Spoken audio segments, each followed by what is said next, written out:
Reading from where we left, Atomic Habits by James Clear. The first law, make it obvious. The man who didn't look right. The psychologist, Gary Klein, once told me a story about a woman who attended a family gathering. She had spent years working as a paramedic and upon arriving at the event, took one look at her father-in-law and got very concerned.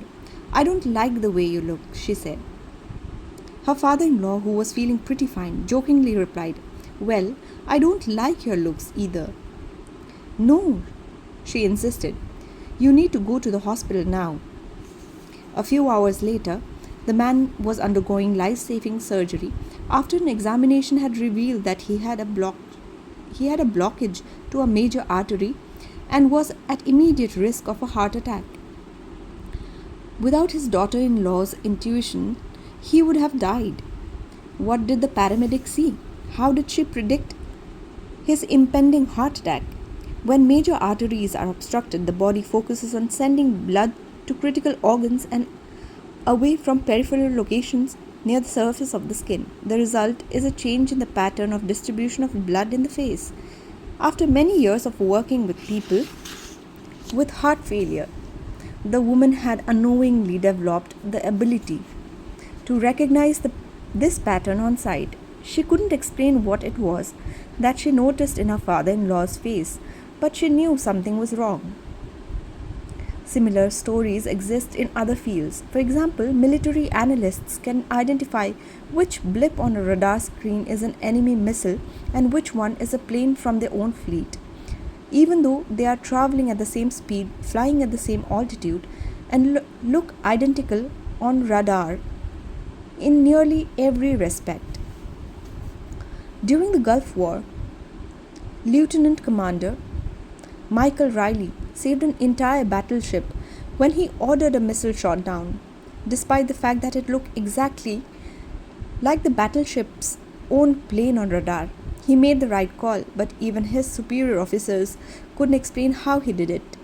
Museum curators have been known to discern the difference between an authentic piece of art and an expertly produced counterfeit, even though they can't tell you precisely which details tipped them off. Experienced radiologists can look at a brain scan and predict the area where a stroke will develop before any obvious signs are visible to the untrained eye. I've even heard of hairdressers noticing whether a client is pregnant based on only the feel of her hair.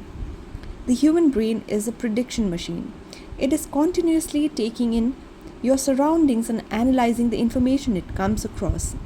Whenever you experience something repeatedly, like a paramedic seeing the face of a heart attack patient or a military analyst seeing a missile on a radar screen, your brain begins noticing what is important, sorting through the details and highlighting the relevant cues, and cataloging that information for future use. With enough practice, you can pick up on the cues that predict certain outcomes without consciously thinking about it. Automatically, your brain encodes the lesson learned through experiences. We can't always explain what it is we are learning, but learning has happened all along the way, and your ability to notice the relevant cues in a given situation is the foundation of every habit you have. We underestimate how much our brains and bodies can do without thinking. You do not tell your hair to grow, your heart to pump, your lungs to breathe, or your stomach to digest, and yet your body handles all this and more on autopilot. You are much more than your conscious self. Consider hunger. How do you know when you're hungry? You don't necessarily have to see a cookie on the counter to realize that it is time to eat. Appetite and hunger are governed non-consciously. Your body has a variety of feedback loops that gradually alert you when it is time to eat again, and that track what is going on ground around you and within you. Cravings can arise thanks to hormones and chemicals circulating through your body. Suddenly you're hungry, even though you're not quite sure what tipped you off. This is one of the most surprising insight about your habits. You don't need to be aware of the cue for a habit to begin. You can notice an opportunity and take action without deciding conscious attention, without dedicating conscious attention to it. This is what makes habits useful. It's also what makes them dangerous. As habits form, your actions come under the direction of your automatic and non conscious mind.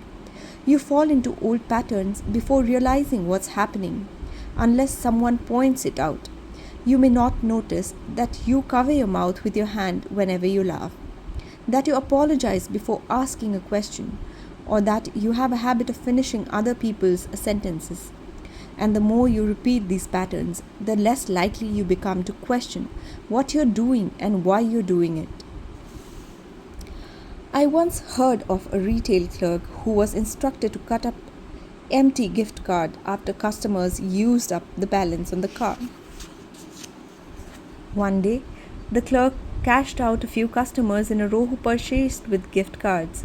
When the next person walked up, the clerk swiped the customer's actual credit card, picked up the scissors, and then cut it in half, entirely on autopilot, before looking up at the stunned customer and realizing what had just happened. Another woman I came across in my research was a former preschool teacher who had switched to a corporate job. Even though she was now working with adults, her old habits would kick in and she would keep asking co-workers if they had washed their hands after going to the bathroom. I also found the story of a man who had spent years working as a lifeguard and would occasionally yell, "Walk," whenever he saw a child running. Over time, the cues that spark our habits become so common that they are essentially invisible. The treats on the kitchen counter, the remote control next to the couch, the phone in our pockets. Our responses to these cues are so deeply encoded that it may feel like the urge to act comes from nowhere. For this reason, we must begin to process the process of behavior change with awareness.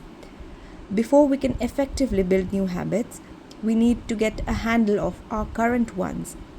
This can be more challenging than it sounds because once a habit is firmly rooted in your life, it is most non conscious and automatic.